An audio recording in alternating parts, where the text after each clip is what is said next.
Welcome to Just the Word, where we're reading through the Bible in 1 year. And I'm Net.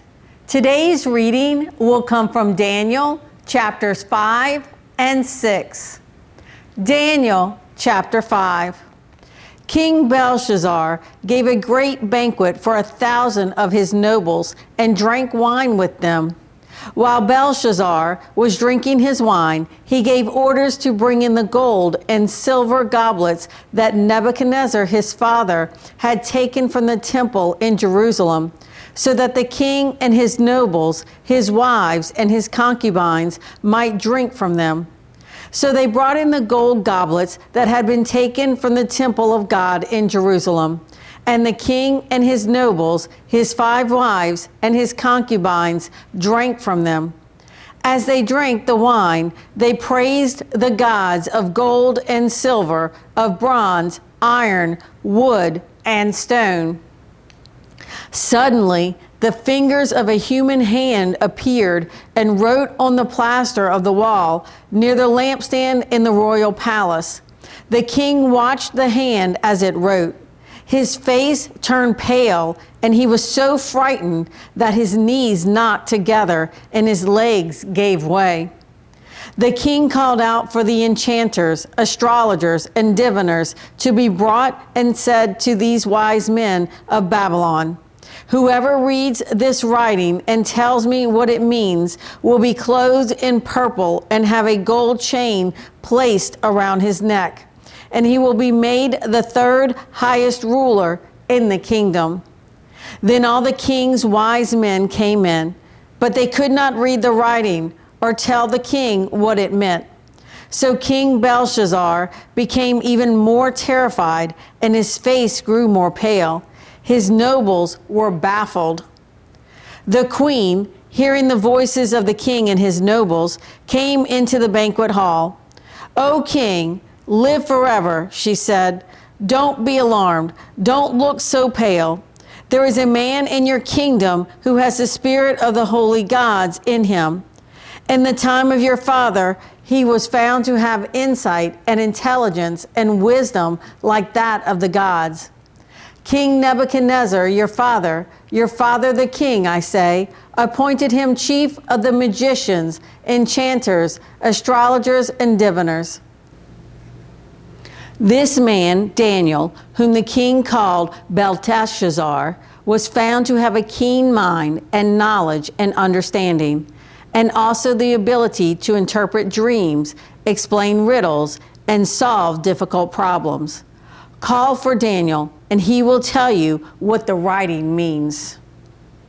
So Daniel was brought before the king, and the king said to him, "Are you Daniel, one of the exiles my father the king brought from Judah? I have heard that the spirit of the gods is in you, and that you might have insight, intelligence, and outstanding wisdom.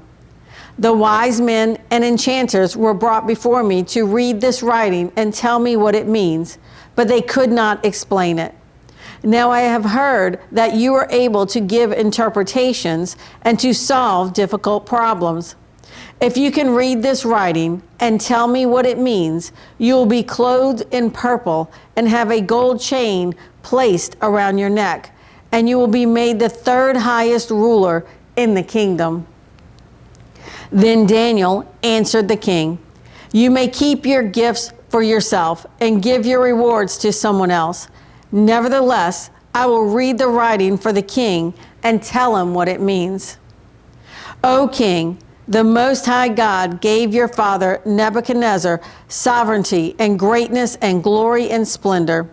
Because of the high position he gave him, all the peoples and nations and men of every language dreaded and feared him.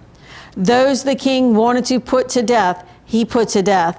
Those he wanted to spare, he spared. Those he wanted to promote, he promoted. And those he wanted to humble, he humbled. But when his heart became arrogant and hardened with pride, he was deposed from his royal throne and stripped of his glory. He was driven away from people and given the mind of an animal. He lived with the wild donkeys and ate grass like cattle. and his body was drenched with the dew of heaven, until he acknowledged that the Most High God is sovereign over the kingdoms of men and sets over them anyone he wishes. But you, his son, O Belshazzar, have not humbled yourself, though you knew all this. Instead, you have set yourself up against the Lord of heaven. You had the goblets from his temple brought to you, and you and your nobles, your wives and your concubines drank wine from them. You praised the gods of silver and gold, of bronze, iron, wood, and stone, which cannot see or hear or understand. But you did not honor the God who holds in his hand your life in all your ways. Therefore, he sent the hand that wrote the inscription. This is the inscription that was written. Mene, mene, tekel, parsin. This is what these words mean. Mene, God has numbered the days of your reign and brought it to an end. Tekel, you have been weighed on the scales and found wanting. Peres, your kingdom is divided and given to the Medes and Persians. Then at Belshazzar's command, Daniel was clothed in purple. A gold chain was placed around his neck, and he proclaimed the third highest ruler in the kingdom. That very night, Belshazzar, king of the Babylonians, was slain, and Darius the Mede took over the kingdom at the age of 62. Daniel chapter 6. It pleased Darius to appoint 120 satraps to rule throughout the kingdom, with 3 administrators over them, one of whom was Daniel. The satraps were made accountable to them so that the king might not suffer loss.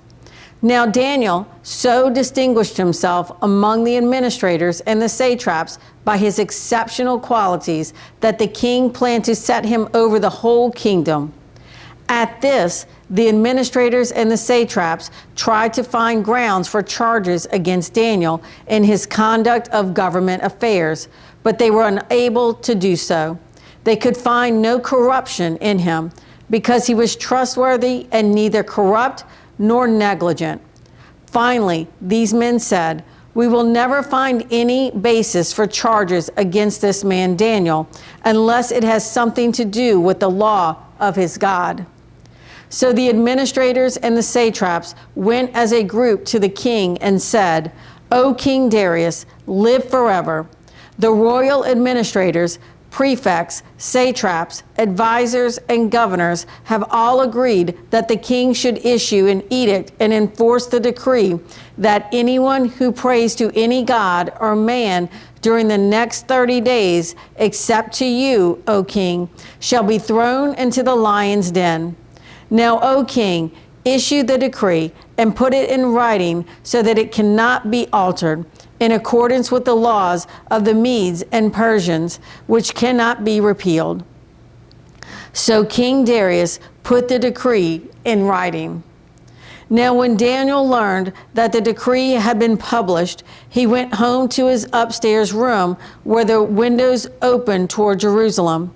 3 times a day he got down on his knees and prayed, giving thanks to his God, just as he had done before. Then these men went as a group and found Daniel praying and asking God for help. So they went to the king and spoke to him about his royal decree. "Did you not publish a decree that during the next 30 days, anyone who prays to any god or man except to you, O king, would be thrown into the lion's den?" The king answered, "The decree stands in accordance with the laws of the Medes and Persians, which cannot be repealed." Then they said to the king, "Daniel, who is one of the exiles from Judah, pays no attention to you, O king, or to the decree you put in writing. He still prays 3 times a day." When the king heard this, he was greatly distressed. He was determined to rescue Daniel and made every effort until sundown to save him. Then the men went as a group to the king and said to him, Remember, O king, that according to the law of the Medes and Persians, no decree or edict that the king issues can be changed." So the king gave the order, and they brought Daniel and threw him into the lion's den. The king said to Daniel, "May your God, whom you serve continually, rescue you." A stone was brought and placed over the mouth of the den, and the king sealed it with his own signet ring and with the rings of his nobles, so that Daniel's situation might not be changed. Then the king returned to his palace and spent the night without eating and without any entertainment being brought to him, and he could not sleep. At the first light of dawn, the king got up and hurried to the lion's den. When he came near the den, he called to Daniel in an anguished voice, "Daniel, servant of the living God, has your God, whom you serve continually, been able to rescue you from the lions?"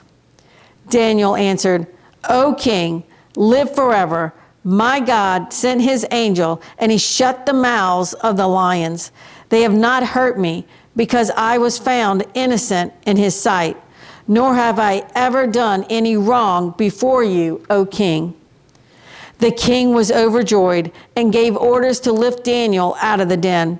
And when Daniel was lifted from the den, no wound was found on him, because he had trusted in his God. At the king's command, the men who had falsely accused Daniel were brought in and thrown into the lion's den, along with their wives and children. And before they reached the floor of the den, the lions overpowered them and crushed all their bones. Then King Darius wrote to all the peoples, nations, and men of every language throughout the land, "May you prosper greatly. I issue a decree that in every part of my kingdom, people must fear and reverence the God of Daniel. For he is the living God, and he endures forever. His kingdom will not be destroyed. His dominion will never end. He rescues and he saves. He performs signs and wonders in the heavens and on the earth. He has rescued Daniel from the power of the lions." So Daniel prospered during the reign of Darius and the reign of Cyrus the Persian. Thanks for joining Just the Word. See you tomorrow.